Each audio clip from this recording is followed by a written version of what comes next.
अस्सलाम वालेकुम। आप देख रहे हैं learning with Honey. Last time हमने डिस्कस किया था कोवलेंट बॉन्ड और उसको एक्सप्लेन किया था और उसकी एक हमने टाइप भी देखी थी सिंगल कोवलेंट बॉन्ड।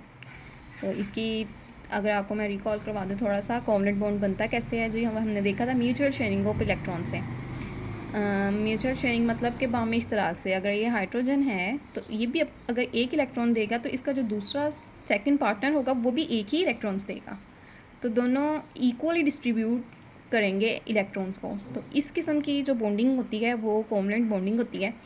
और सिंगल कोवलेंट बॉन्ड में एक एक इलेक्ट्रॉन देते हैं दोनों एटम्स, तो इसीलिए एक बॉन्ड बनता है, मतलब बॉन्ड पेयर एक होता है, तो इसलिए इसको सिंगल कोवलेंट बॉन्ड कहते हैं। और अब हम डिस्कस करेंगे double covalent bond.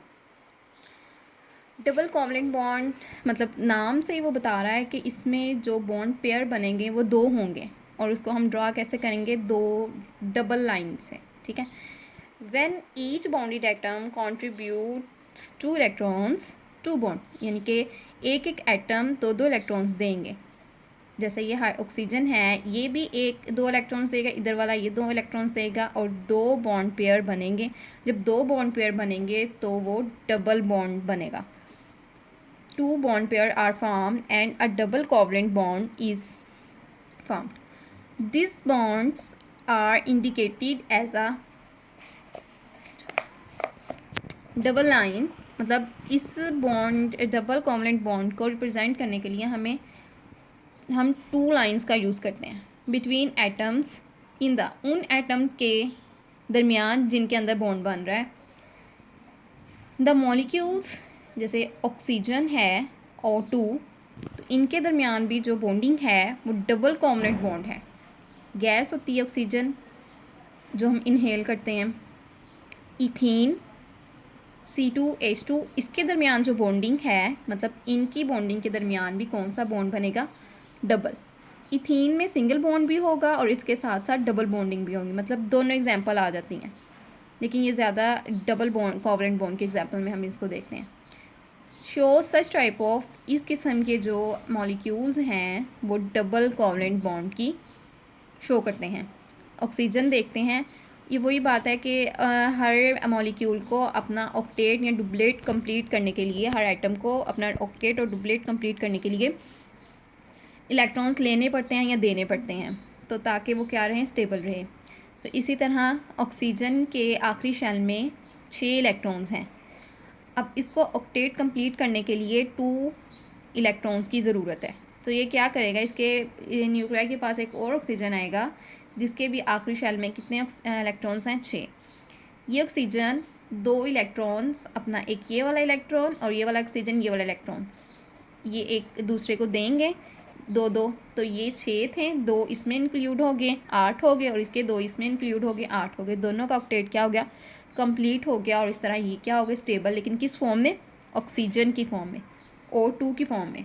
Single oxygen, single mono oxygen क्या होंगे, अनस्टेबल हो गए, लेकिन ये जैसे ही कंबाइन हो जाएंगे और ये स्टेबल मॉलिक्यूल बन जाएगा। यहाँ पे डॉट और क्रॉस ये वही लीवी स्ट्रक्चर है, सिर्फ रिप्रेजेंट करने के लिए, अंडरस्टैंडिंग के लिए हम यूज़ करते हैं। ये ऑक्सीजन के एक इलेक्ट्रॉन मिला, बॉन्ड पेयर बन गया, इधर से ये दो, एक इलेक्ट्रॉन इसको इधर से, एक इलेक्ट्रॉन इधर से मिला, ये एक बॉन्ड पेयर बन गया, और ये किसकी एग्जांपल होगी, डबल बॉन्ड कोवलेंट बॉन्ड की। एक बॉन्ड ये बॉन्ड 2 हो गए, तो ये डबल कोवलेंट बॉन्ड की एग्जांपल होगी। इसको हम शॉर्ट फॉर्म में O2 भी लिख सकते हैं। मतलब O2 के अंदर जो बॉन्डिंग होती है वो कोवलेंट बॉन्डिंग होती है, और कोवलेंट बॉन्डिंग की कौन सी टाइप होती है, डबल कोवलेंट बॉन्डिंग। अब ये एग्जांपल है जी, नीचे उन्होंने बताया था इथीन। इथीन में 2 कार्बन होते हैं लाइक दिस, और 4 हाइड्रोजन होते हैं। एक कार्बन के साथ 2 हाइड्रोजन, दूसरे कार्बन के साथ 2 हाइड्रोजन।